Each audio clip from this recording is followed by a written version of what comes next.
What do y'all think revolution resistance is? Like, I really want to ask y'all, what do you think that entails? Do you think it's cute? Do you think it's just posting squares online? I'm trying to talk about how marginalized people, when they're dealing with violent oppression, the response is typically going to be violent back because they're going to mirror the tactics of the oppressor. And I'm using enslaved black people as an example, and someone's like, oh, well, does that include unaliving children and doing this to women? What do you think? What do you think? Atrocities absolutely happen to the innocence of the oppressors. And one could even argue whether you can call them innocents. If you care about the innocence of the oppressors, then they shouldn't be oppressors. It's the oppressor's fault. That's what some of y'all are not getting, right? If atrocities happen to innocent people that happen to be a part of a group that is oppressing or a part of a state that is oppressing, it's the oppressor's fault. Because where did the violence stem from? Right? If people are responding to violence, if they're responding to violence by creating more violence, doing atrocities, what do you think is happening to the marginalized people? Hello? Being enslaved, being raped, being sexually assaulted, being murdered, being taken as prisoners of war, dealing with genocide. All of that is going to cause a violent reaction. And you might call it an extreme or extremist reaction, right? Because those are really fucking extreme conditions. If we're going to sit here and call marginalized people or groups of marginalized people extremists, hate groups, and maybe even, yes, terrorists, when they are simply mirroring the tactics and actions that is happening to them, being imposed onto them by an oppressor group, what does that make that oppressor group? Who created the reality? Who created the violent reality? If we're going to condemn violence in all forms, then we have to start with the source of the violence because they're creating that environment. Otherwise, it looks like you just want to accept violence coming from certain people, certain states, certain groups, and not other ones that are responding to that. And not for nothing, you care so much about the innocence of the oppressor state or the oppressor group. Do you care about what's happening to the marginalized group? Because the same shit's happening to the same shit happens to the marginalized group. That it doesn't just come out of nowhere. Ambassador, I will say frankly, I'm one of the people who thinks you should be expelled from this country, and I believe that it's to do with the policies of your state. If I was Jewish and had never stepped foot in Israel, I could claim citizenship there tomorrow, but 6 million people whose origins are in what you now call Israel, who were forced out in 1947 or 48, do not have that right. Isn't that part of the reason why the Palestinians are in dispute with Israelis? Because you deny them the right to return to their homes and to their land and to their villages, and that they have a legitimate claim, even under international law, to return, but you deny them that right.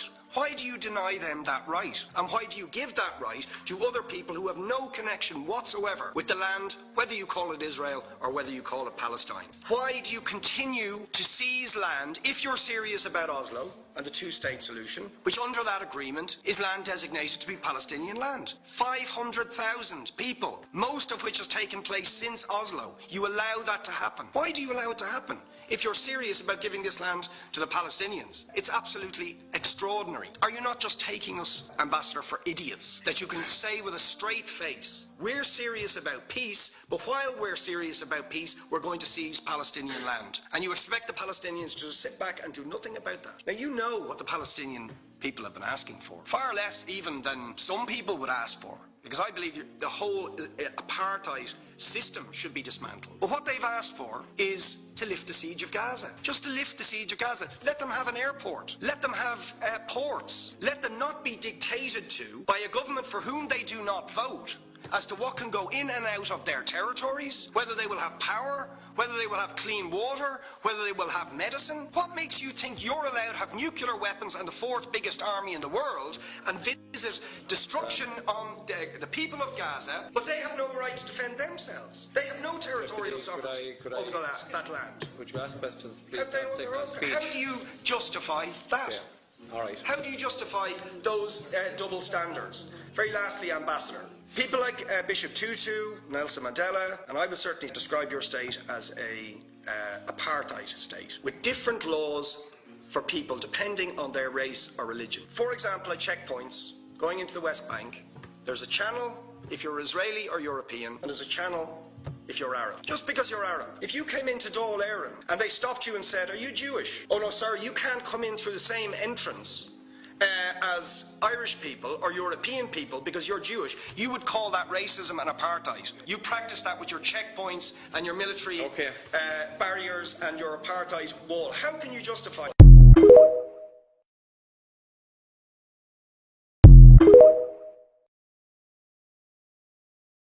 Nonviolent resistance requires an audience, and Palestinians have been denied our audience for 76 years. The same media outlets, the Israeli government and its supporters, reporting Israel's current-day aggression against the Palestinian people as retaliation, are responsible for this outcome. Because this isn't a retaliation.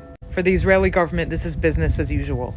One of the biggest, most recent examples of nonviolent resistance by the Palestinian people is the Great Return March between the years of 2018 and 2019.